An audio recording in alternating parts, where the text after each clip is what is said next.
The January that began a few hours ago is fast running as we're on the 4th day. I'm very excited to be here.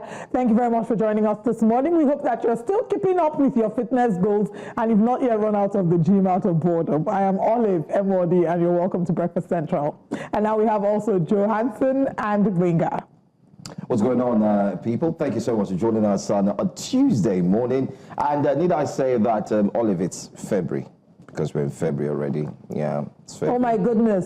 It's February? Yeah, it's February. Oh wow, I didn't realize that. You guys here as well, as you can see. Yes, good morning world. You're welcome to Breakfast Central, the perfect companion for the day. I'm Benga Bro, and we have a lot in store for you as always. That's Sit right. back, relax, sip your coffee, and join us. But how did I think we're still in January? Well, it happens. Holiday fever.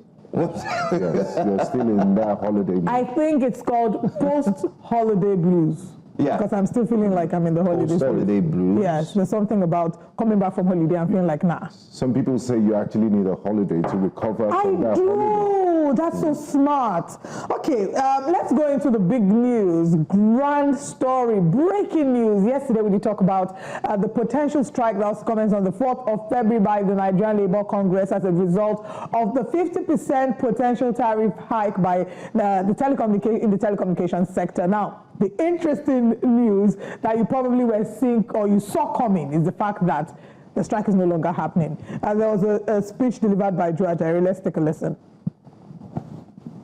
Agreed to have a larger committee to look at the entire tariff structure and model and to come up with a realistic and an all-inclusive agreement.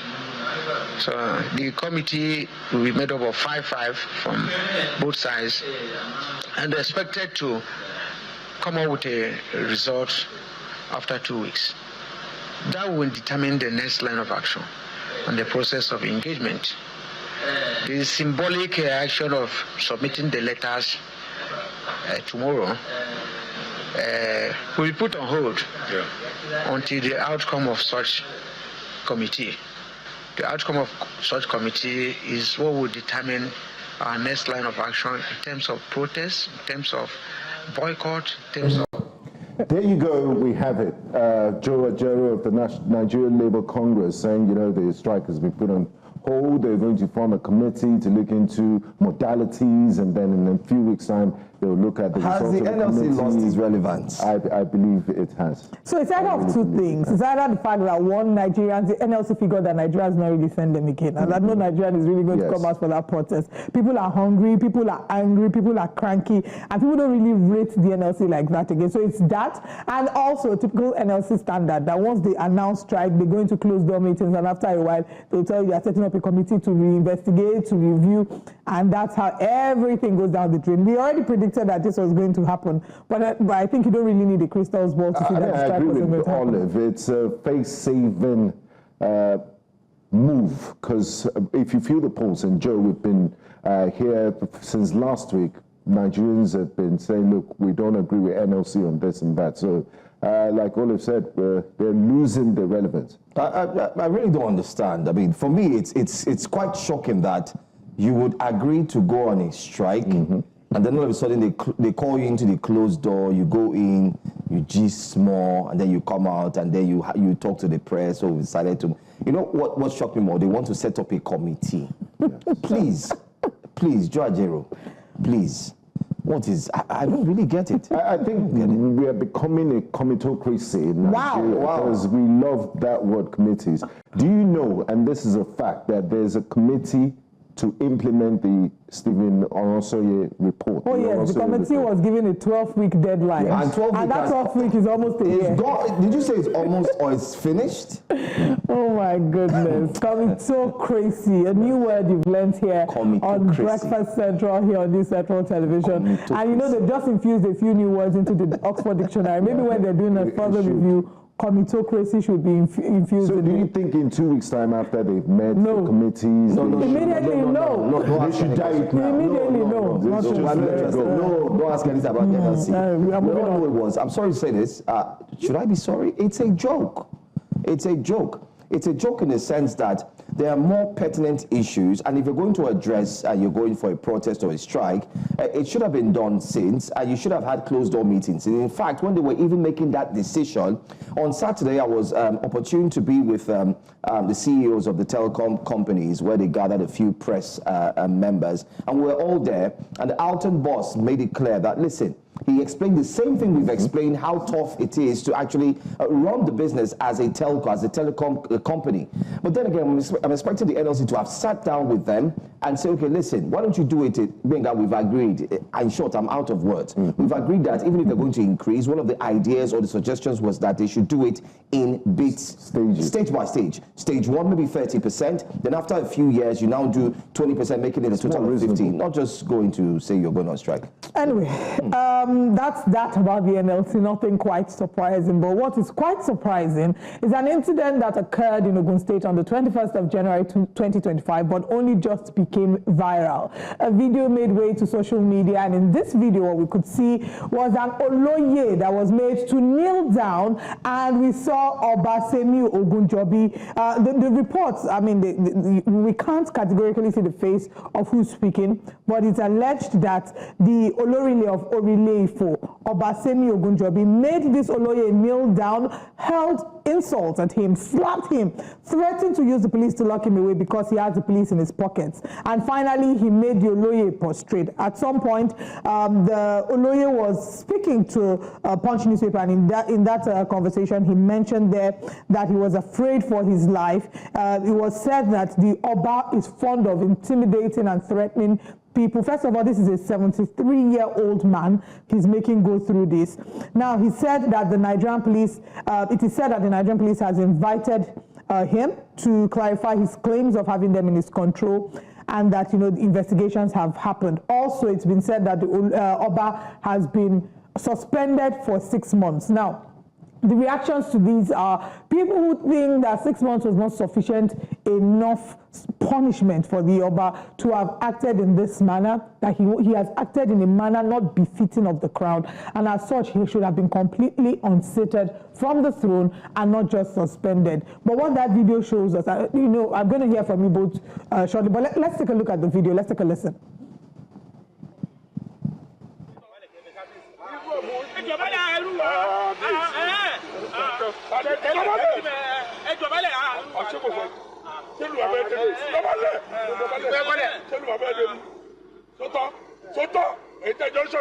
àti Wàsíù èmi náà wù Wàsíù jẹbalẹ lóru ni mo fi jẹ ọjọ́ wa lù gbogbo èèyàn ọgbógun tì mí mo lè ṣàánú Wàsíù ó fẹ́ kú ó lọ máa gbógun jẹ mo ṣàánú ẹ wá fi mi sú mi alálòfà mú mi ó fi mi sú mi òru ni mo fi jẹbalẹ tó kábíyèsí mi ò bá nìbọn ní ṣọ̀tẹ̀ yín o.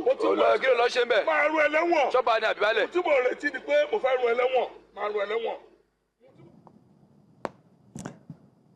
I mean, it's very heartbreaking. I remember seeing this video. I just had to watch something else because I couldn't take it. Imagine this is a grandfather that is being made to prostrate, and you need to, I mean, if you're a Yoruba speaker, you understand how deep this curse is. What was he saying? What was he saying? He's saying he's not going to enjoy the benefits of his children, that he's a useless man, just raining curses on him. What crime could he have? I think from what I heard, they said he was accused of conspiracy of some sort.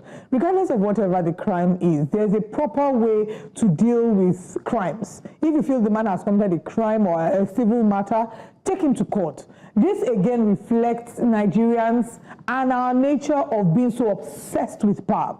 You give a Nigerian power, small power like this, they act out. And it's not just those at the top, even at the bottom, security guards at the gate, they are acting out of order. You go to wedding, the person in charge of food is acting like she's, emperor and conqueror and champion. The wedding, what happened just... Yes. Like, those people that shout access at the gate, problem. Like, we are obsessed with power. And when we have access to a little power, we are reminded of the phrase that absolute power corrupts. Absolutely. So again, just like a number of Nigerians have said, a leader should act in a manner that is befitting of his throne, of his position, of his crown. And even in the Nigerian cultural context, treating a 73-year-old man in that manner There's no excuse for it. There's no explanation for it. We are cultural people. We are bound by our culture and tradition, and one of the hallmarks of our culture is respect. And that man was publicly disrespected, humiliated. Not only does he deserve an apology, there should be investigated, and the statement of him saying, who's going to call the king to order now? Who? I mean, the council. They have the council, yes. It's council. We all know this would just slide by, to just pass through. Nothing will happen because we've seen these things happen one too many times. Now he's committed this crime. I don't have a problem. I don't just have a problem with the humiliation. I have a problem with the person who was recording it. What of the person that slapped him? Recording it, and the person who attacked him as well, and then posted it on social media. I think if the police want to start tracing this, they can start from. How do they say to you? They are all everybody pack them into the bus. But again, the reputation of the police is at stake, and I hope that they can defend themselves here, because you can't say that you have the Nigerian police in your pocket because you're a former Nigerian police officer, and then that will go scot-free. The police needs to investigate this. Sorry to butt in. This is not the first time we're hearing such statements. Remember, we had a similar statement made by someone recently, by a member of the National Assembly, who was beating a driver, and then said, called the Inspector General, the IGP. It's a Nigerian thing, you always brag about power. Do you know who I am? Yes. And all of that. And I believe that 6-month suspension is too little. He needs to, they need to increase it, or it needs more punitive measures. Stronger punitive measures. And again, men think they can just command God to punish, this person and that. It's rubbish. You just tiny you commanding God to punish somebody. Who are you? The funny thing.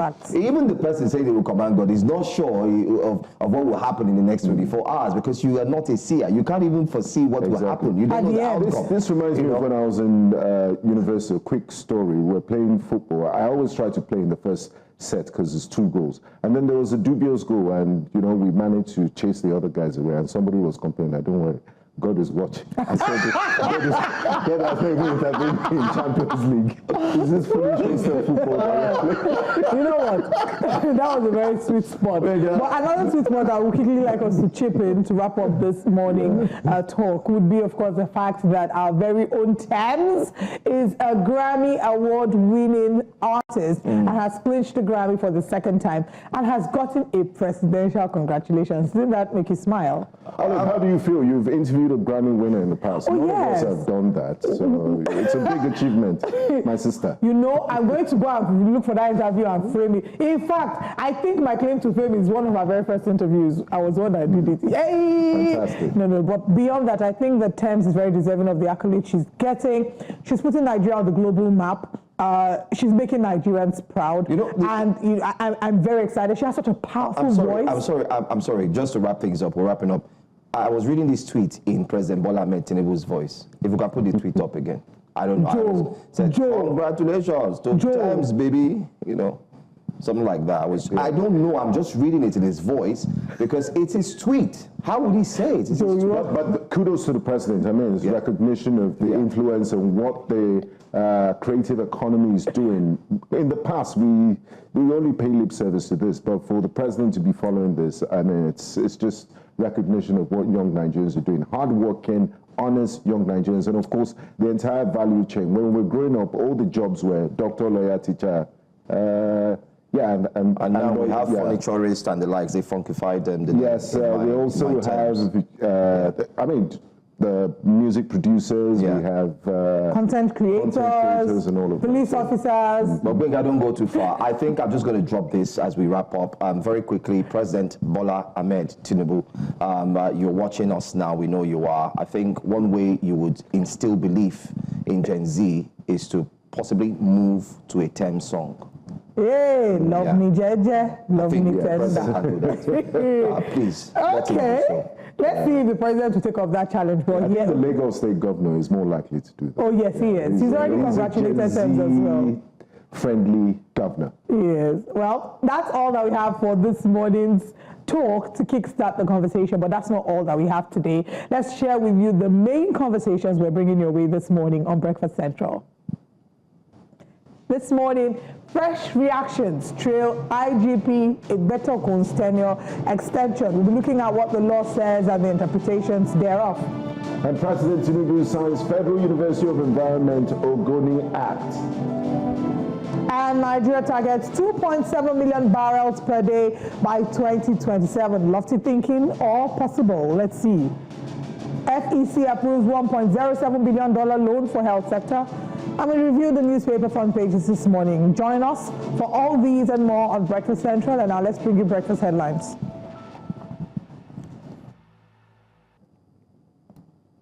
Now it's time for breakfast headlines. I am Benga Borowa. We begin in Nigeria, where the national chairman of the Social Democratic Party, SDP, Shehu Gabam, says the economic policies of President Bola Ahmed Tinubu may be his greatest undoing if he tries to be re-elected in 2027.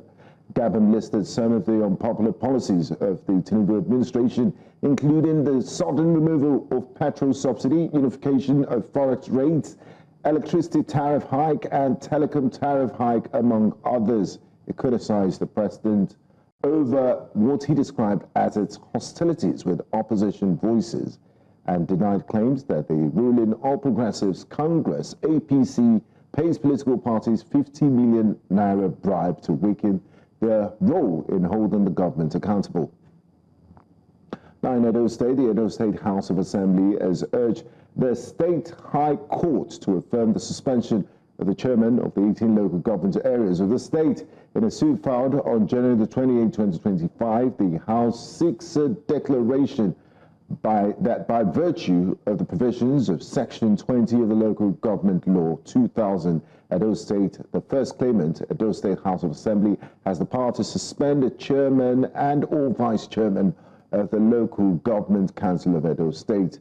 The House had, on December the 17th, 2024, suspended all the local government chairmen and the deputies for what it described as insubordination to Governor Monday Okpebholo. And finally, on Breakfast Central, Senator Jimoh Ibrahim has called on the United States President Donald Trump to have discussions with President Bola Ahmed Tinubu to increase American influence in Africa and curb China's penetration of the continent. The senator representing Ondo South said BRICS Plus, a 10-member economic and political force with Chinese influences, approached the Nigerian leader in economic alignment and to trade in China's currency, the yuan. The lawmaker said China has started a campaign to be an economic superpower in Africa, and the U.S. must quickly dialogue with some continental leaders to weather China's growing influence on the continent. In January 2025, Nigeria accepted an invitation to join BRICS Plus as a partner country. And that's all on Breakfast Central this morning. Breakfast Central continues shortly.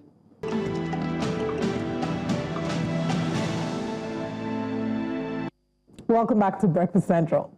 The federal government is projecting that Nigeria's oil production could reach 2.7 million barrels per day by 2027.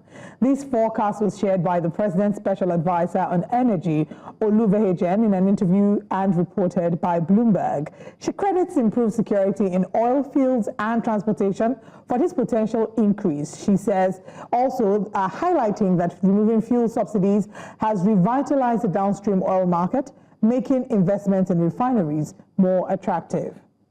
Now, here's what you should know about this story. The target of 2.7 million barrels per day includes both crude oil and condensate, providing flexibility in meeting production goals. Nigeria's current OPEC Plus quota for crude oil production is set at 1.5 million barrels per day. The country's oil production reached 1.67 million barrels per day in December 2024, showing recovery from the 2022 low of 1.1 million barrels per day. And to shed more light on this development and what this means for Nigeria's energy sector and economy at large, we're joined by Oluwaseun Dania, an energy consultant, joins us live from Kent in the United Kingdom. Warm welcome to you, Seun, and thanks for joining us on Breakfast Central. Now, Seun, when you first saw this news, I mean, it sounds very ambitious. 2.7 million barrels per day for both crude oil and condensate. How realistic is this? And do you think In 2027, do you think it's achievable? Can you kindly unmute your device, please? Thank you. On paper, Nigeria has the potential for sure, because we have the significant reserves with the right investment and political will and strategy. Increasing our production, is very, very possible to 2.7 million barrels. However, there are certain hurdles and certain things that need to be put in place. Well, when you say that there are certain things that need to be put in place, what would those things look like? What would that picture look like? So the major hindrance in Nigeria is increasing its oil production is insecurity in the Niger Delta region. So if we were to find a way to harmonize, the community, the people, and ensure that the government actually is doing a lot about curbing that insecurity, pipeline vandalism, and all of these kind of things, definitely we'll be able to harness the potential and reach, even surpass 2.7 million barrels a year. Because we see that a lot of the international oil companies are also leaving or diversifying and divesting from the onshore assets to focus majorly offshore due to all these insecurity reasons. So that's one of the things that needs to be properly taken care of in order for us to get to that level. All right, and as you speak about this security being one of the challenges, of course, over the years we've had challenges with pipeline vandalism and insecurity, not just of humans but around our sites. Do you have faith that work is being put in place and the necessary steps are being taken to guarantee the security in this sector? Yes, I believe so. I mean, the current administration has been doing quite a lot, and we've not heard so much about pipeline vandalism. We've heard, significant news and information about people investments into the oil industry, in terms of infrastructure upgrades. Like the news reported, there's a lot of investments in, refineries and all of that, of course, and those also would also need pipelines and everything in order to make them more profitable. I think there's a political will, but we just need to see how far it goes for that to be properly solved. The community, however, needs to be carried along. It shouldn't all just be all violence, but community management needs to be very, very, very needs to be put into consideration. Now, Shehu, it's been very few years since the petroleum industry bill, as it was then, was signed into law to deregulate the downstream sector of the Nigerian petroleum industry. In your assessment, how have we fared so far, and how Nigerian indigenous companies are faring in the petroleum industry? Well, the bill has been passed.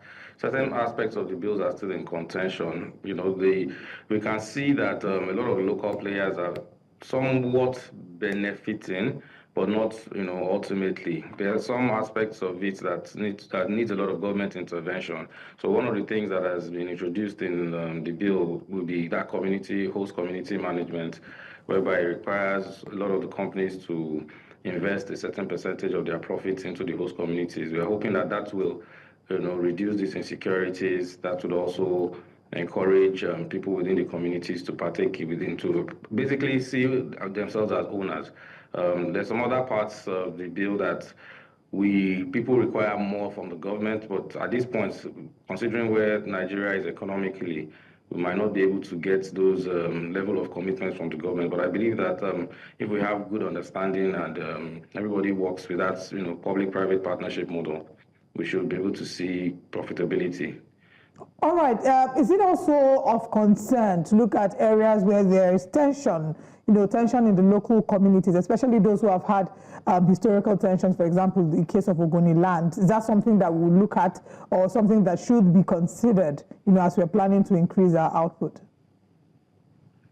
Yes, it should be properly taken care of. So the thing about the Ogoni land, the cleanup needs to be done. Several committees have been inaugurated, which consists of primarily people from within the community, and they've asked the communities to pretty much get the right professionals for themselves, check within themselves before they then actually seek people from the outside. We are particular people in Nigeria, and I believe that we're solving those kind of issues. Those areas we need to take them more seriously in order to ensure that the primary challenges are taken care of, and then we can be able to harness, because the Ogoni land is sitting on a lot of reserves that we're currently not producing. And definitely, if we solve that issue, do the cleanup, and actually make sure that the host communities are happy, we'll definitely be able to harness the oil that we have in those regions. Now, Sharon, before we begin to wrap up, you look at major oil-producing countries like the Kingdom of Saudi Arabia, for example. They're looking beyond oil. I mean, they're hosting they're hosting boxing matches, sports. They're opening up to tourism and all. And we've been a monoproduct economy since independence. Shouldn't it be time we start looking beyond oil so that our economy is not susceptible to fluctuation in global prices of crude oil? What strategies should the government be looking at beyond oil? I mean, while we're still very dependent on oil for huge of our reserves, we can see, if we refer to the last, what's it called, Dirty December in Lagos, we can see that, Lagos, Nigeria is pretty much, also tilting itself a lot and investing a lot towards tourism. And we believe that in this 2025 that we find ourselves, there'll be a lot of investments in tourism as we see that there's huge potentials, Congrats to Thames, who also won Grammy. We see that the Afrobeats is also generating a lot of buzz for Nigeria, and a lot of people are interested in Nigeria. People want to come to Nigeria. People want to see Nigeria. And Nigerian people are indeed fantastic people. So it's up to the government, for us to, in tourism in Nigeria, there are a lot of very, very good locations. So of course, we invest in tourism. We can also look at gas. This is something that we have in very, very, very, very high quantity, So if we do diversify into gas, build a lot of infrastructure that can support gas, do a lot of refinery, encourage refining so that we can also export refined products which are needed. Remember that was just the byproducts of crude oil, not just PMS.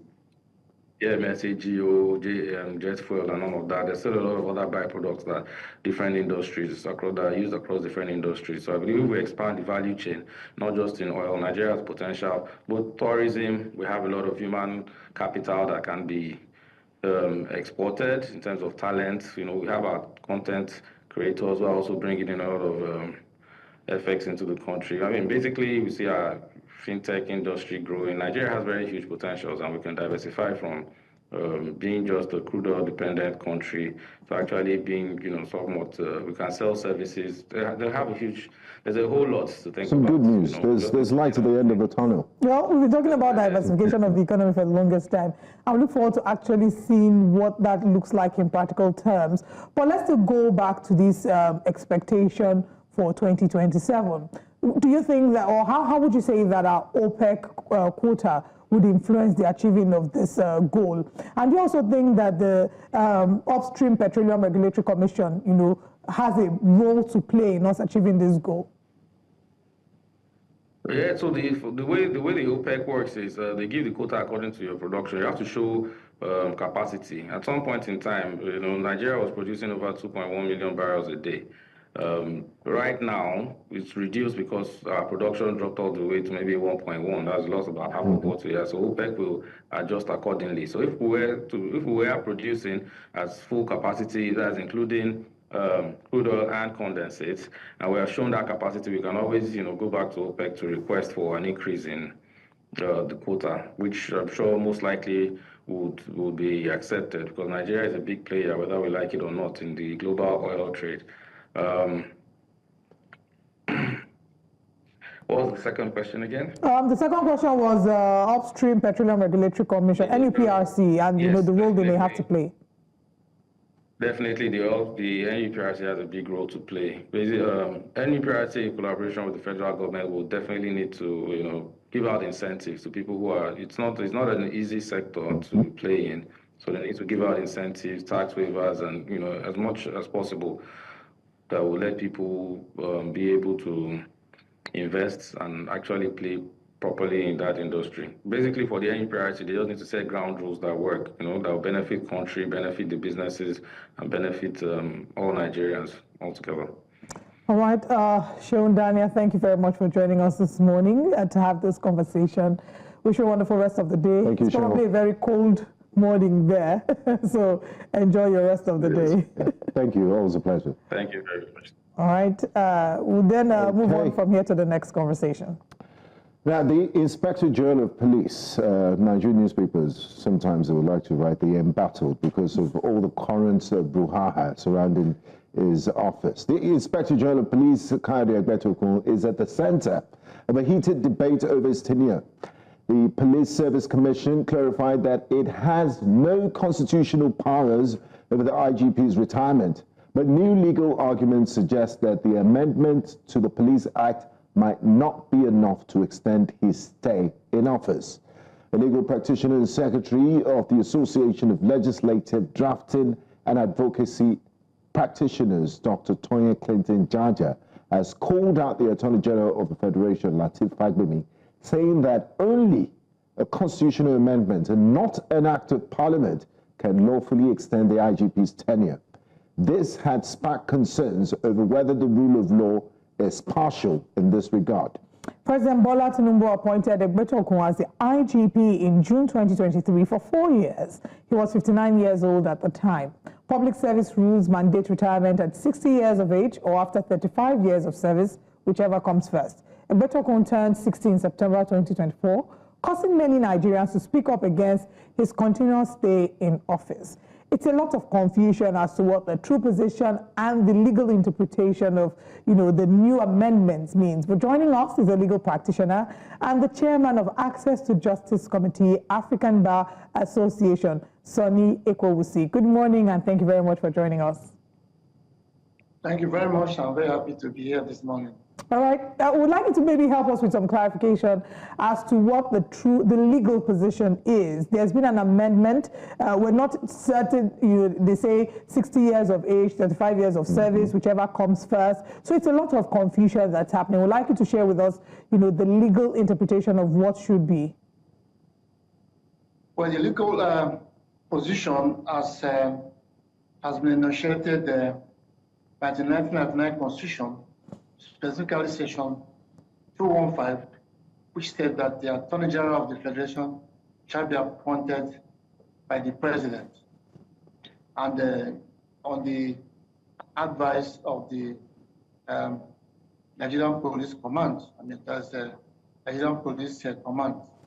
And also, we also have to look at section 214 of the Constitution, which says that the position, the section 215 of the Constitution shall also be interpreted alongside section 214 in the sense that the Constitution has given the power to the National Assembly to make provision, to make laws that will guide the functions of the Inspector General of Police.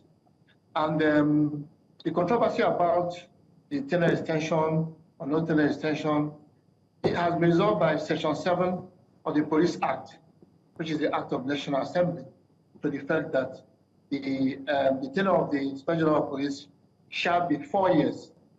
And as we know very well, this Inspector General of Police was appointed 2023, and that his tenure is still running. And Section 7 of the Police Command says that irrespective of the retirement age of the Inspector General of Police, he shall continue to function until tenure ends by virtue of Section 7. And the National Assembly has recently, by virtue of Section 215, amended the Police Act to the fact that the tenure of the Inspector General of Police shall remains within 4 years. That is, tenure remains 4 years. And irrespective of the fact that he has passed the retirement age and so on and so forth. So I think the Constitution, the controversy should be resolved by looking at the law. I'm talking about the Constitution now, and Section 7 and Section 8 as amended by the National Assembly of the Police Act to the fact that the tenure is 4 years, and that tenure started in 2023 and shall end at the expiration of 4 years. That is the position of the law, as far as I'm concerned. So the issue of tenure extension really does not come in there, because I don't think that the president has extended his tenure. It just to clarify that, look, his tenure is still running, and it will end at the expiration of 4 years. And then at the discretion of the president, if he chooses to to have him as the Inspector General of Police. Now, you mentioned quite a lot of things, but there are also lawyers that have argued differently and said the Supreme Court ruling of the Attorney General of Bendosley versus Attorney General of the Federation in 1982 holds that any law contradicting the Constitution is null and void. So we have a situation here, the Public Service Rule and Police Act. Do we need to test these laws and make it go all the way to the Supreme Court so we have a landmark ruling and just to put this case to an end? Because the arguments will not stop from both sides. Yes, I think that any further, to avoid the controversy and the argument, I think there's need to make a further amendment to the Police Act, to spell it in so that it is spelled out without any doubt what it's all about, what the tenure is all about, and so on and so forth. But as of now, the Constitution and the Act, still prevail, and there's no controversy. There's no conflict between the Act and the Constitution, because the Constitution did not provide for tenure. The Constitution just says that the Inspector General of Police shall be appointed by the President. But the Act has stated that tenure is 4 years. I think there should be need for further amendment to the Act, so that this controversy will stop. So that the argument is, it should be spelled out in such a way that it should not admit of any controversy. In the sense that, look, the tenure is 4 years, irrespective of the retirement age of the Inspector General of Police. So I think it should be spelled out without any ambiguity. I'm glad that you spoke to that, because that was going to be my next question, to ask you if you think or if you thought that there should be further amendments to the Act. But also, you've confirmed that you think there should be further amendment. What other measures do you think should be put in place to ensure that we do not have such controversies in the future? Yes, I think it's just a question of amending the Act, and then probably that is it. If the Act is amended in such a way that there are no ambiguities, it's crystal clear. I think that's the greatest measure I think that should be put in place. And there's no other, because if you are talking about constitutional amendment, it takes a long time. In fact, that should be the basic, the more important amendment, because the constitution is the spill law of the land, so that if it's amended, to provide for the tenure, so that there will be no controversy regarding the tenure of Inspector General of Police. But as you know very well, the constitutional amendment takes a long time, and the provisions made by the National Assembly is faster. So one can also say that the National Assembly could make more amendments to the Police Act, and then in that appropriate time, the Constitution should be amended to provide for the tenure of the Inspector General of Police. Now, Barrister Kosi, let's talk about the Nigerian Police Service Commission, another commission that was created by an act of Parliament. The Police Service Commission recently approved the retirement of 60 of senior police officers over the age of 60, but it also states that it has no power over the IGP's tenure. Is the IGP not a member of the Nigerian police? And also, does this indicate internal contradictions within the Nigerian policing framework? Because on one hand, you just approved the retirement of senior police officers that cross the age of 60, and you're still saying that you don't have jurisdiction over the tenure of the Nigerian Police Inspector General. It's not a contradiction in itself. Can you come back with the question? I didn't get it, please. Now, I said the Police Service Commission recently approved the retirement of police officers that cross the age of 60. But it also said that, look, we don't have the powers over the tenure of the Inspector General of Police. Does this not indicate internal contradictions within the Nigerian policing framework? Well, I think that the president also, specifically appointed Inspector General of Police, and in a letter stating that his tenure is 4 years. And if you look at the Constitution, I mean, the president appoints, and that is really the power appointed. By virtue of that appointment, the tenure still remains, in that way that it remains to be, 4 years, backed up by the provisions in the Police Act. I think that letter, that appointment, posed a lot of weight to the fact that the tenure of the General of Police is 4 years. I don't see any other confusion about it. Okay, I think now the question will be, what is the way forward? There have been calls for the IGP to step down. The Attorney General of the Federation has, of course, clarified. According to him, he's given reasons why there is no form of illegality going on here. But how do you suggest, maybe, that this matter be handled by the police? Well, I think that there's need to exclude all political considerations. The matter is being politicized. I mean, that most of the people who are calling for the resignation of the police IGP to step down are saying so because they feel that the way he handled the end bad governance. Yes, end governance was not satisfactory, and that they are saying that IGP is incompetent, and so he should step down. I think without, we should, if you remove all the political considerations and all that, if you remove all the politicization behind it, which is fueled by one political party, and who are saying that, look, they're also quarreling that the intention of Showweber is illegal, that it should be released, and all that and all that. I think that, one way, in my own view, is to probably to consider, the issue of the release of Showweber, because I think that's the source of the problem, of the complaint. The members of this party are saying that, look, he ought not to be in detention by now, he should be released, and besides that the Inspector General of Police is incompetent, he should resign, and so on and so forth. I think one way of actually one is to probably consider whether, that detention of Showweber is a proper. Whether he should still be in detention now, or whether, as the rule of law provides, that should be granted bail, so on and so forth. I think that's the way of.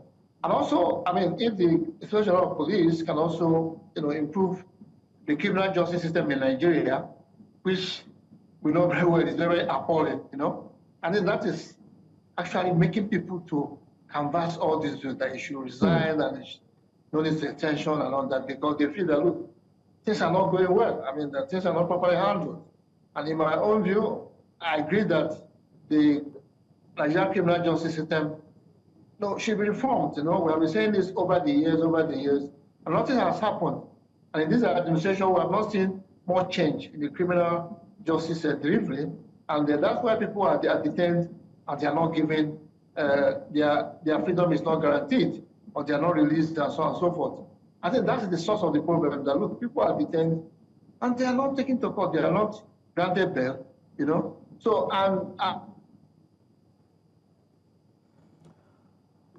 all right. It does seem that there's a connection glitch there with Mr. Sonny Ekwosi, but it's been quite the conversation we've had this morning.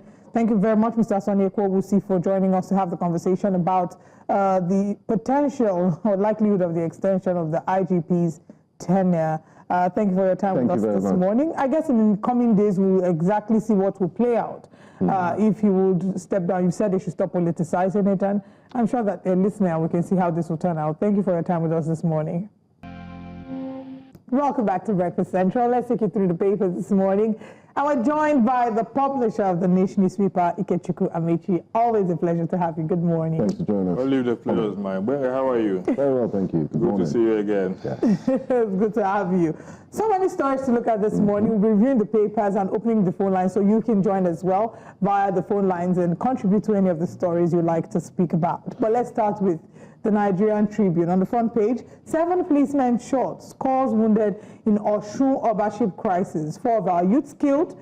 SROK community alleges Adeleke orders arrest, prosecution of perpetrators, sponsors. National Assembly may pass 2025 appropriation bill this week.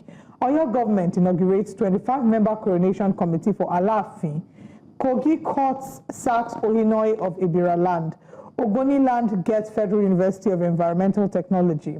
Oil and gas. Nigeria earned its $831.1 billion in 24 years and lost 701.48 billion barrels of crude, according to NATE. FEC approves 4.2 trillion naira for major infrastructure projects across the country. At the top of the paper, Bola Ige, Ladoja threatens to sue Akande. PSC didn't order IGP's retirement, according to the commission. And final story, assault. Ogun government suspends monarch for 6 months. That's all on the Nigerian Tribune. Let's go to the Daily Trust. Now, looking at the Daily Trust, National Assembly resumes today to accelerate tax reform bills.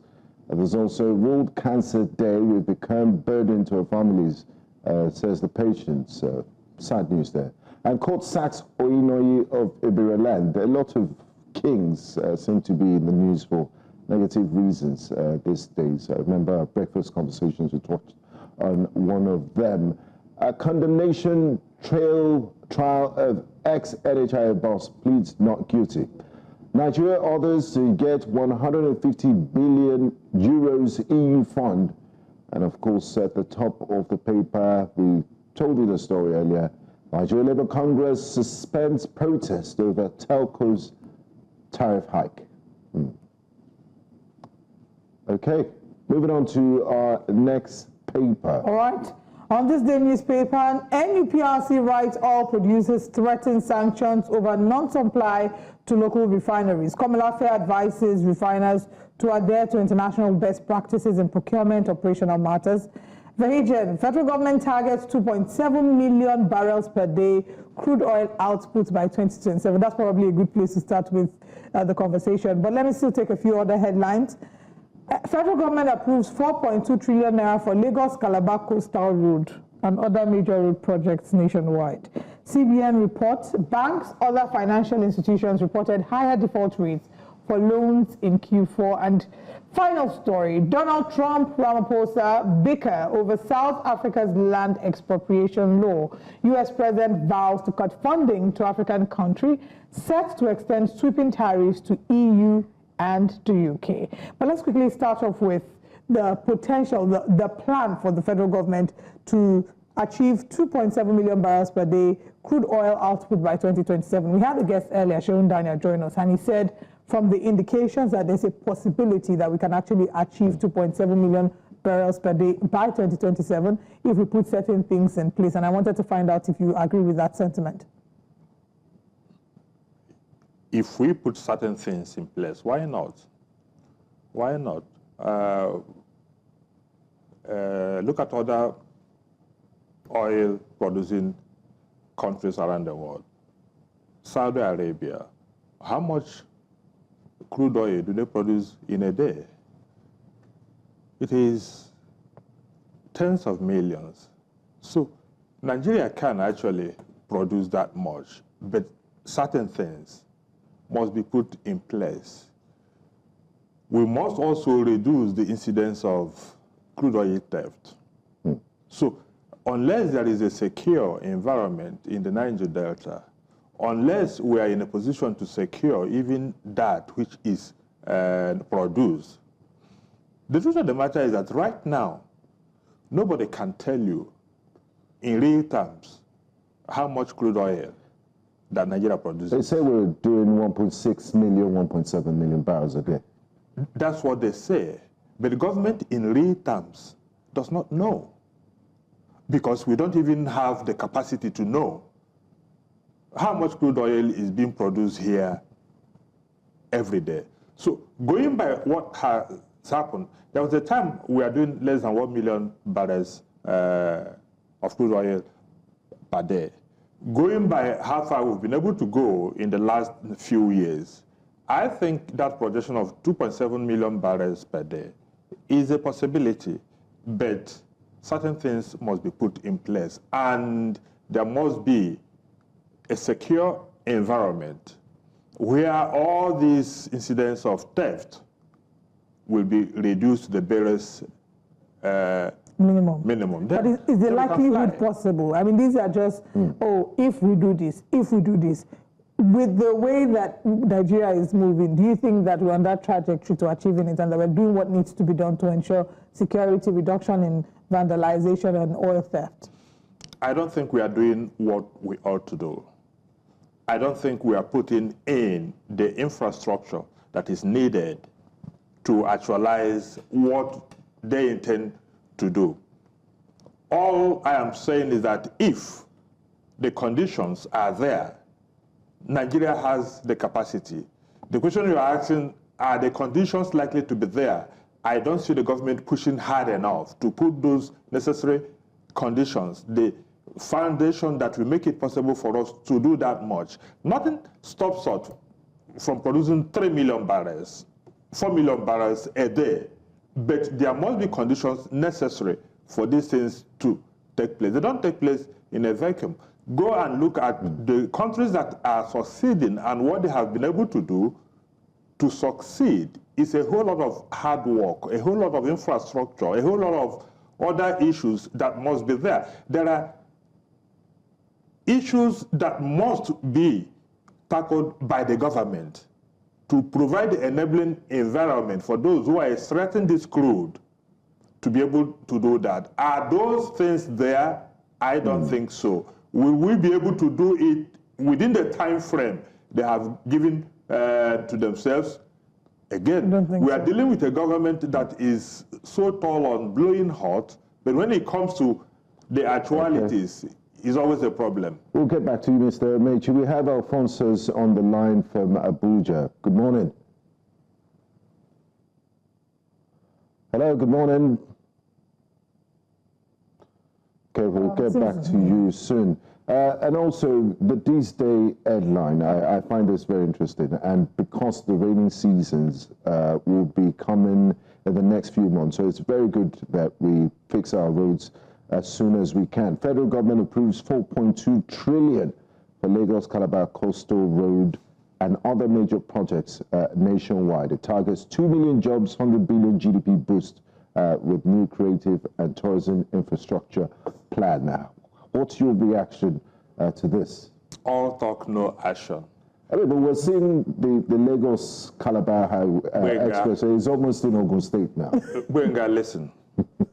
I was there, I think about 3 weeks ago, because I traveled to the east for the burial of my mother-in-law, and I traveled by road.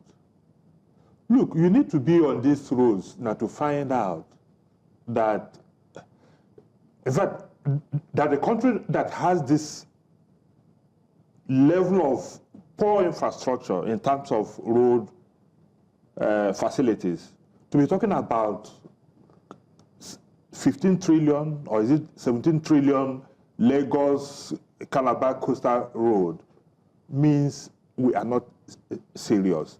There is no stretch, and I'm not joking, from Lagos. Immediately you leave the Ibadan, Lagos Expressway, and veer off to go to Shagamu. From Shagamu to Owerri is like hell on earth. There's no stretch. And when you go to the Benin bypass, you will ask yourself, is this a road? And talking about the rains, when the rains come, as they are going to come in the next few months, nobody can drive on that Benin bypass. Now that this 4.2 trillion naira has been approved, is there time to fix things before the rains come? Approval is one thing. Cash backing is another thing. Look, we've been hearing this all these years. After all, don't forget, in the 8 years of President Buhari, he told us that why he was borrowing so much was because he was investing in infrastructure. Go out there and find out if the infrastructure are there, particularly road infrastructure. So I'm not But these are very basic things. I wonder why it's so difficult. These are the least things that Nigerians should be able to ask for. We'll come back to that. Let's hear from Alphonsus, who's calling from Abuja. Good morning, Alphonsus. Thanks for calling. Please go ahead. Oh, wow. Okay. Apologies. Apologies, Alphonsus. We hope that we can have this conversation with you. I mean, these are the very basic things that any citizen should have when they're talking about. That's why in countries, modern climes, or in the West, when they'll be complaining about their tax, but they're seeing what he's doing. So at the end of the day, you're asking, a lot of businesses were shut down for this Calabar coastal highway to function. This infrastructure and tourism that they're talking about and these job opportunities, we're already there. A number of businesses were running, but these businesses had to be shut down. I don't know if you also saw the interview, the landmark. Destroyed completely without compensation. Exactly. And he's talked about not having compensation till now. And you are building a so-called, look, who is the contractor? Have you asked yourself? What is the guy's capacity, track record? What was the process before awarding the contract? Was it open bidding? How transparent was the process of bidding for a contract that is the highest single contract we've seen in this country? 15 trillion or 17 trillion naira road infrastructure. And look, I think it was also here that we also, because the Minister of Works was saying that Nigeria needs about 18 trillion naira to fix Nigerian roads. If you need 18 trillion and you are budgeting 15 trillion for only one road, wouldn't it have been wiser to use 15 trillion and go and look for 3 trillion to add to make sure that the existing road infrastructure is put in place? Then after that, you can start thinking about all these other things. That appears to be the logical thing to do. Look, we are not serious. When a government runs more on propaganda, this is what you get. Every day, they come out with figures. Of course, they go to Federal Executive Council meeting, and they come out to tell us this and this and this and this and this. 1 year down the road, go and find out what has been done and what has not been done. Right. It is sad. Unless, look, Nigeria, Buhari was not saying the other day that Nigeria is a difficult place to govern. I disagree, with all due respect. I disagree with him. Because what are Nigerians asking for?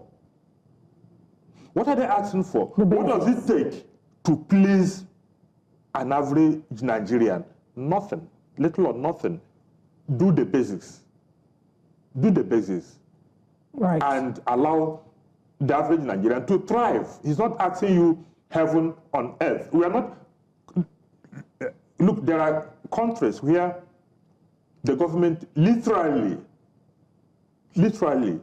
feed the people. Nigerians are not asking you for that much, but you must put some facilities out there, enabling the environment for them to thrive. They are people who can thrive on their own, but there must be an enabling environment. Government has failed woefully. All right. Let's talk about, speaking about the expectations of Nigerians and what Nigerians are looking for. Let's go to Ogoniland. On the front page of the Nigerian Tribune, we can see there that the Ogoniland gets Federal University of Environmental Technology. And we know that for the longest time, Ogoniland has been, in the forefront of, they've had clashes and they've had these conversations over and over again about environmental restoration. We hear that they're smack in the middle of resuming, oil activities in Ogoniland. So do you think that this is maybe compensation enough, even though the government hasn't overtly referred to this as compensation? They've said that this shows their commitment to the people of Ogoniland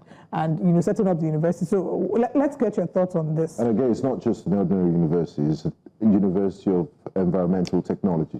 Yeah. Again, if the federal government is establishing a Federal University of Environmental Technology in Ogoniland, that's a good thing. That's a good thing. But Olive, and that's why I said earlier, there's a very wide gulf between what the government promises and what it delivers. This same issue of cleaning up Ogoni land became almost like a sing song under Buhari.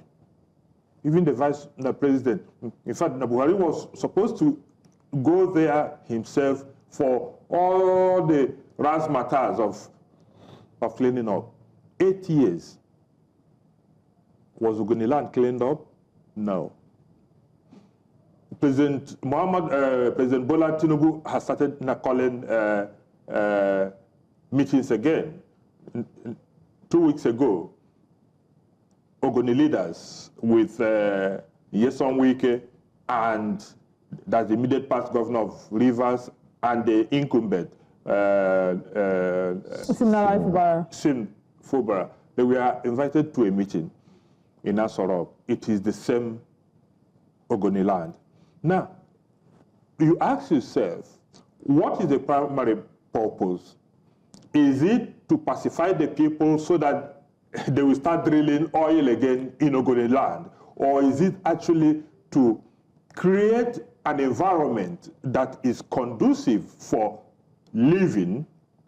Well, the papers report that all of this is going amid the conversation and of resumption of oil extraction in Ogoni land. Yeah, that's what I'm saying. We need to understand. Look, there must be sincerity of purpose. Like I said earlier, establishing a university, in fact, whatever infrastructure the government can put in areas from where we get the money that everybody is spending is a welcome development. But are they sincerely going to do that, or is their interest only to appease the people so that they will lay down their arms and allow Shell to go back to those places to start drilling oil again? There must be sincerity. Ogoni needs to be cleaned up, and at the same time, if we are going to resume oil exploration in Ogoni land, then we must adopt the parameters. If Nigeria actually wants to go the whole hog of producing 2.7 million barrels like they are aiming to do, of course, resuming oil production in Ogoni land would contribute to it. Will contribute to it, and that should be part of it. But there must be that sincerity of purpose. Let it not be that all that the government wants to do is to make the people, allow them to come back to start oil, and it will be business as usual. The environment will be destroyed and all of that things. So it's a fantastic thing. Let the university be established. Let the cleaning up be going pari passu. Then they can then talk about the issue of allowing Shell or whatever to come back for oil drilling in Ogoni land. That's what I think about it. You know, Olive, I agree with Mr. Mechi's sentiments. There's a trust deficit. Someone once said that if you died in 1979 before the Shagari government, while they were campaigning, and you woke up in 2025, it's the same issues, and governments have promised over these years and failed on the delivery. So when people are skeptical about government intentions and purposes, they have very valid reasons, because we're still discussing these basic things: Maslow's hierarchy of needs, clothing, shelter, roads. I mean, this is how many years after independence, and we're still talking about the bad state of roads. It's a real indictment on us as a people. It is a shame. I mean, I've mentioned this earlier, how I read one of Chinua Achebe's books that he wrote in 1985. 1985. No, yeah, 1985. And that almost 40 years later, if you see the things they complained about then, they're the things we still complain about. Then, you know? And they thought they were complaining, they thought it was bad. I mean, such a shame. But there's hope. Let's still look on the, amen. We need hope. Let's look still on the front page of the Nigerian newspaper, Nigerian Tribune, and talk about the Ogun government suspending a monarch for 6 months. I don't know if you saw the story of the Oba that allegedly assaulted a 73-year-old Oloye. We played the video earlier where he made him kneel in public, hurled insults at him, slapped him, threatened to use the police to lock him away because, according to the Oba, he has the police in his pockets. And he made the Oloye, a 73-year-old man, prostrate to him.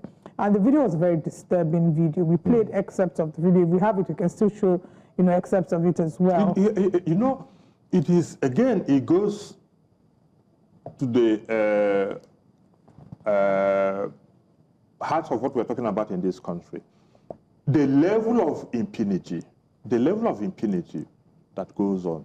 That man, 73-year-old man, Chief Areola, look, was subjected to the worst humiliation that anybody can face.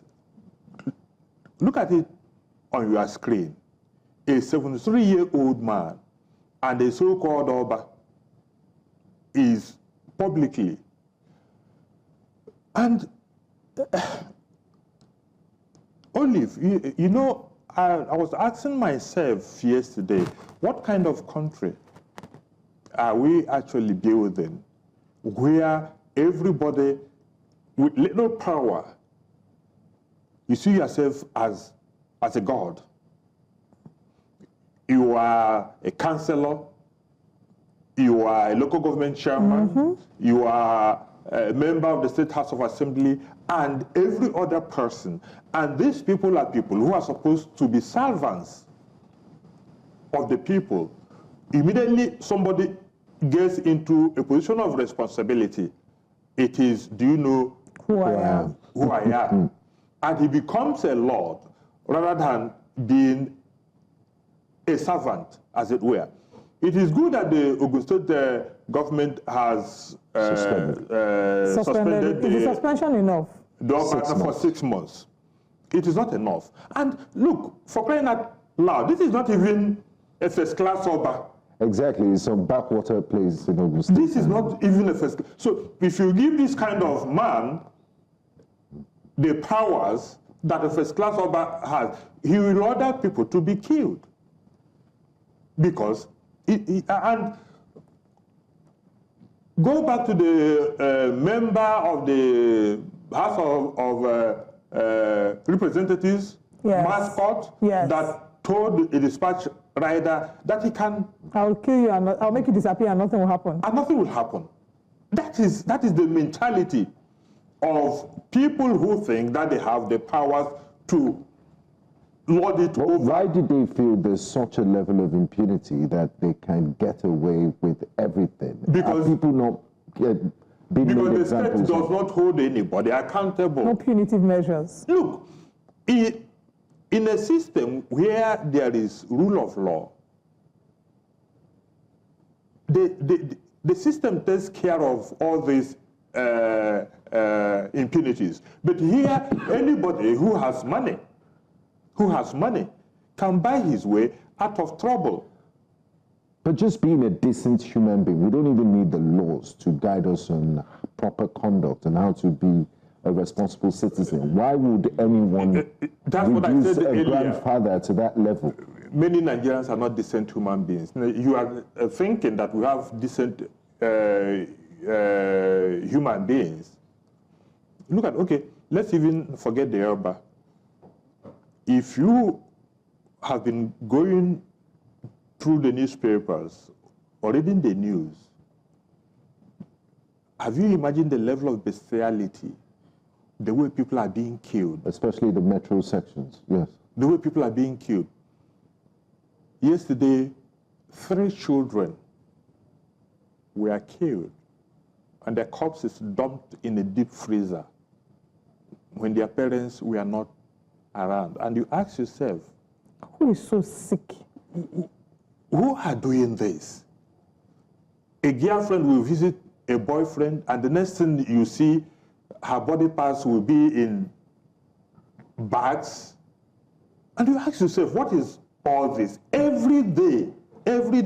Yesterday, in the same Ogun State, some people were convicted for killing a staff at Central Bank of Nigeria. I think that killing took place last year. 3 people were sentenced to death. And you also say, why are people killing just whimsically, now for the fun of it? This society is getting sicker by the day. I agree. There is something fundamentally wrong with our values, with our morals, with all that makes, with everything that makes us human beings. Look, there are things that make people human at the end of the day.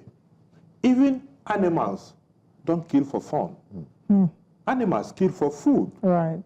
But here we are seeing people who call themselves human beings, who ought to have some level of decency, become less than animals in the way they treat others. And that is why an Oba will slap, beat, insult, and make a 73-year-old man who is a chief. It's not just so, and I hear you completely, and I agree with. I must sound like a broken record when I say on this show all the time that our moral compass is broken. If we go back to that Oba story, first of all, I think the first thing we need to set in place is that no human being deserves to be treated with such disrespect. No human being, regardless of the age. No. Then, when we make it, bring it back to the Nigerian context, we are big on respect. It's a part of our culture. Definitely not a 73-year-old man that should be treated in that way. Again, when we talk about our leaders and we're holding our leaders to account, we must also introspect and say that these leaders come from amongst us. Tomorrow, a number of the people who are criticizing this, if they are given a chance, they will do worse. They will do worse. They will do a chance worse. at leadership. Because our value system is broken. So this points at us, like Olive said, these politicians and people that an elective office are not aliens. We didn't pick them from Zimbabwe. We picked them from amongst us. So until we have a critical mass of people that are morally upright and that are ready to serve the people, until we change our ways and look in the mirror and tell ourselves some hard truths, it will be garbage in, garbage out. The moral fabric of the country is completely broken. Whatever it is, there are ethics that guide human conduct and relationship that we should have with each other. And the most important thing is respect. There are values. There are values that if those values, in fact, there are so many people who believe that the worst problem Nigeria has is the loss of values that ought to govern the way a society should go and should be. Unless and until we go back to those values, nothing will happen. It is because of this lack of value that... So where do we begin to fix things from? Is it the National Orientation Agency? Is it religious bodies? Because even then, that is highly... They've corrupted those very sacred institutions, because you've seen this immorality permeate every sector of society, even hospitals that are meant to take care of the sick and weak. You see the conduct of some nurses and doctors, and you wonder if they took the Hippocratic oath. So where do we begin to fix things from? What are the low-hanging fruits? Because we have generations of young Nigerians coming up and they don't even know any better. Unless we can say, oh, we know how things should work. Doesn't mean that we still do things the way that they should be done. The people that are growing up looking at social media and seeing all those things happen. I will still go by what Olive was talking about earlier, which is what Chinua Achebe said, that the problem of the Nigerian society is the problem of leadership. There's nothing wrong with our environment. There's nothing wrong with the air we breathe. There's nothing wrong with our land. There's nothing wrong with our waters. It is just the lack of leadership. Now, there are some people, I've had this friend of mine, we've had this argument over and over and over again. He would rather say it is the followers that are the problem. I said, no. What it needs is a leader who shows the direction, and people will follow. When Lim Kuan Yew happened in Singapore, when Mahathir Mohamad happened in Malaysia, when these great leaders, Abraham Lincoln, all of them, when they happened, when Roosevelt happened in America during the era of the Great Depression, we saw the changes that took place. Nigeria has been deteriorating in the quality of leadership that we've had over the years. Most people now in positions of leadership and authority are people who have shady background, people who don't have certificates to show, to present. And then how do you convince a young chap that going to school and reading and studying and passing well is something worth doing? He will tell you, what of this person who is his governor? He didn't even go to school. His certificate was forged. He had to go to court now to claim that. Well, if they ask you today, if anybody, if Ikechukwu comes today to say, Olive, you didn't go to school. I have my certificate to prove. You don't have to go to court and hire 11 or 12 sons like Buhari did. All you do is to bring your certificate. If I am still doubting, you refer me to your university. You refer me to your classmates. You refer me to your lecturers. But here we have people who all they do to defend themselves is to go to court. It doesn't make sense. And when the leaders of a country behave like that, you're going to see what will happen to America after 4 years of Trump. The society mirrors the leader. It is as simple as that. They will get leaders who are public spirited, who are decent enough, leaders who are honest enough to say, look, Nigeria comes first. A lot of things will begin to change. Right. What we've had over the years is that we've had transactional people in positions of leadership who don't give a damn about what happens to Nigeria. It is about what happens to their pockets and how well they are able to steal in order to continue to dominate and oil their political structure so that they remain in power. Now, I want to ask you this question. Do you think money has done a lot of damage to our psyche as a people? Because the emphasis on money, it seems once you have money, all your crimes are forgiven. If you have a lot of money, no one can hold you accountable. If you have money, they dare not even ask you. You dare not ask questions. We focus so much on money that people can't think for themselves anymore. You can't criticize someone that seems to be more financially beneficial than you and all of that. Yeah. It is all because of the lack of values. There is nothing wrong with money. Even the traditional societies, wealth is accorded some kind of respect. That's why in the Igbo traditional society we have the Ozo titles. That's when you've acquired wealth. But there must be, people must know where that wealth is coming from, the source of the wealth.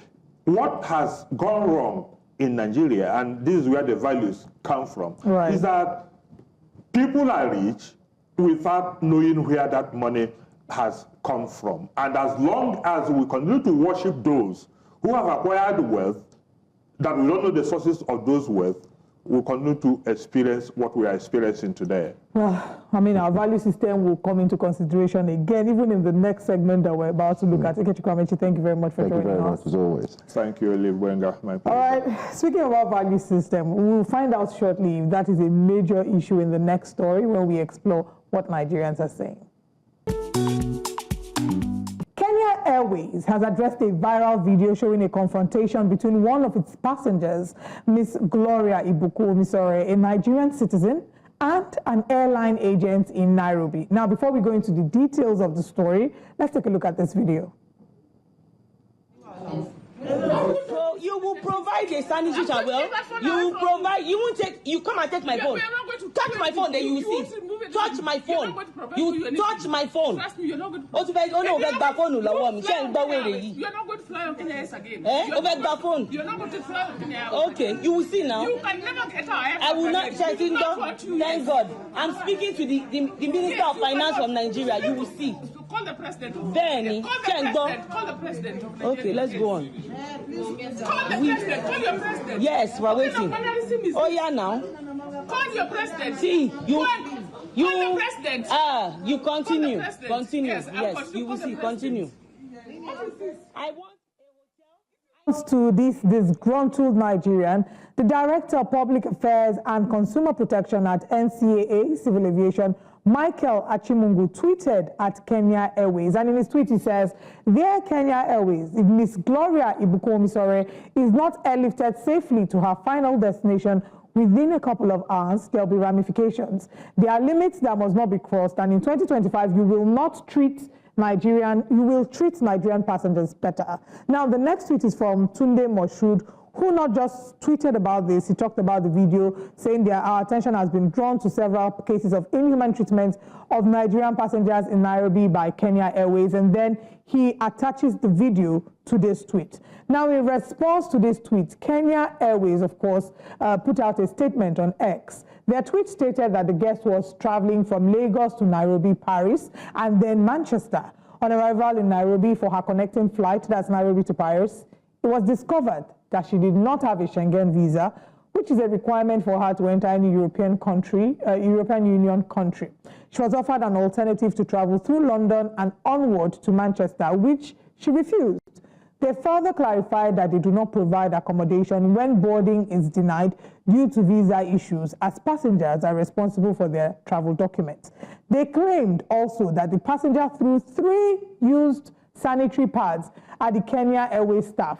The airline condemned the act, emphasizing their commitment to mutual respect and a safe work environment. And in subsequent tweets, as you can see on the screen, they rebooked Ms. Omishore on the next available flight back to Lagos, and her return has been confirmed via another tweet by Michael Achimungu, where he did, of course, say, "Glad to inform that the passenger has safely arrived in Lagos, Nigeria. I had our NCAA Consumer Protection officers receive her on her arrival, and the meeting with Kenya Airways tomorrow will lead to a determination on this case. A stranded Nigerian passenger is safely home. We remain committed to protecting the rights of all stakeholders." Now, this video has sparked reactions from Nigerians as well as Kenyans. So let's take a look at what they're saying. Adebayo Ayorinde has the first tweet, who says, "This is a flat-out lie by Kenya Airways. Not even 1 used sanitary pad, but 3, haba. And if she has a resident permit from the UK, she doesn't need a visa to transit in 1 European city, except she'll be transiting in 2. Stop the lie. That airline must be punished, or let them forget Nigeria." Ronyo, who reacts to the tweet, says, "Our people must be respected. You can't throw a used sanitary pad at anyone and expect to be treated with love. If you are a visitor in Kenya, you should respect our country and our people. We have our issues and we deal with them in-house, but we don't expect anyone from outside Kenya to disrespect our people. That is unacceptable, and we will give it to them hot. No mercy. Kenyan people deserve respect, and we shall give that respect back." Jebren reacts to this as well, saying, okay, Easy Flow says, you did not check, detect, and realize she did not have Schengen visa before boarding in Lagos. That is oversight or incompetence. You provoked passengers and turned around to play victim. That's unacceptable behavior to a customer who paid for your ticket. Gideon Bosco and Jibren have also reacted to this, but let's take Jibren's tweet. Jibren said, "Airlines are responsible for verifying that passengers have the necessary travel documents, including visas for the entire journey, including transit points. If a passenger is denied boarding due to a lack of proper transit visa, the airline may be held accountable for allowing them to board without the correct documentation." Gideon Bosco Chebelain says, in reaction to this tweet as well, we've taken Jebren, please let's take the next tweet. Yes, says, "So you find it okay for her to harass and throw used pads to someone who's doing her job, and why she didn't use the alternative she was given? Since she's a Nigerian, doesn't mean you just have to issue threats without having your facts right. And by the way, we are not sorry. let her follow the rules. Final tweet is from Maina. This one is shots fired. Maina says, you Jollof guys, do you have a national airline to begin with? Oh! Hey, this is where you say, oh, Chim, my chest. Like, that was really shots fired. And, you know, I'm going to bring you into the conversation. There are 18 stories here. There's the Kenyan Airlines side and there's the Nigerian person's side. Of course, both have reasons for them to be angry, but there's only one way to find out. When the government sits with Kenya Airways officials, and it's one thing to say something, it's another thing to show proof. Yes. I find it very ridiculous that someone would keep 3 used sanitary pads. So there's that story doesn't really align well. So they need to investigate that. She has shown proof of, you know, the argument that went down at the counter. She showed video evidence. Why can't Kenya Airways show CCTV footage of her throwing the sanitary pads? Well, that's a good angle, she actually. acted in a certain way. Because these days you could, I mean, people defend people for different reasons. I mean, there's the national pride, it's your fellow country person, so you might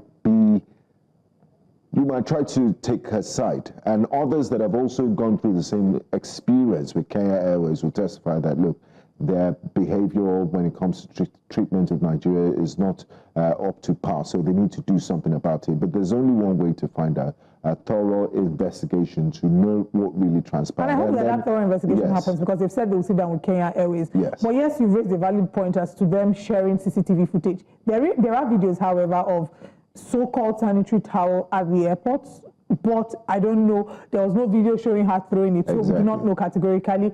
And if it is confirmed that she actually threw sanitary towels at them, that's despicable gutter behavior, and she should be reprimanded for that and disciplined for that. That's one.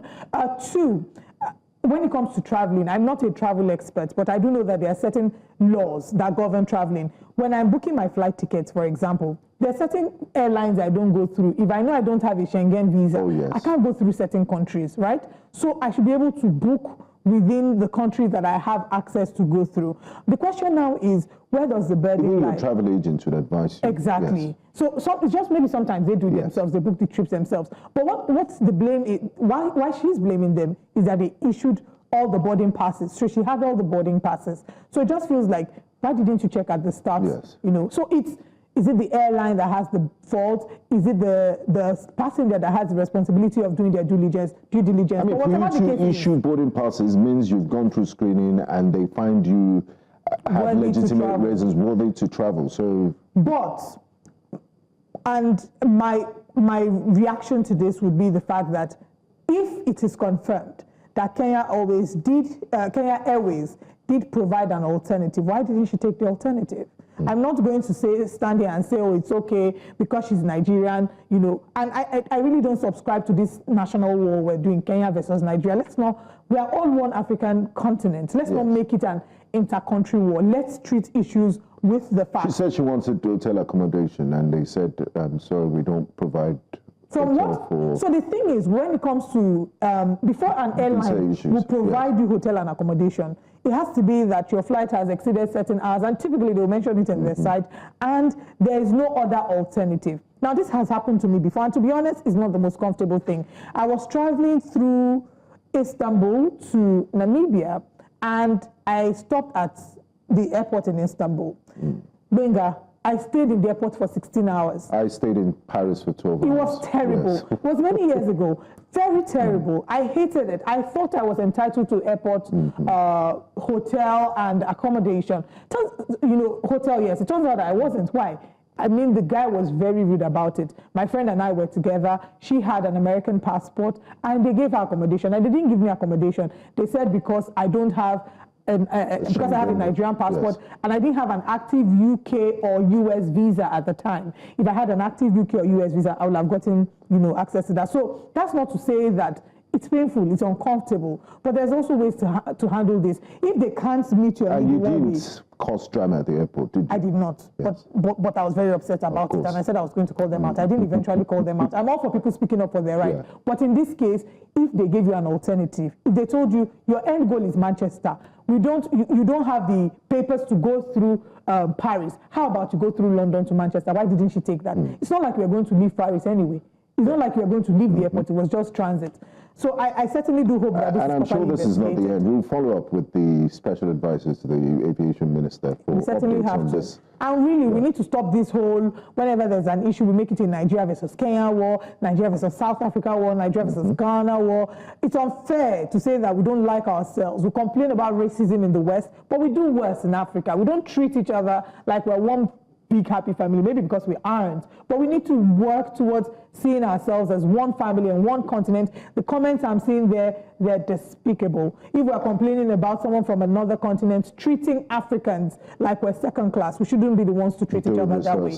It's an airline versus a citizen having an issue.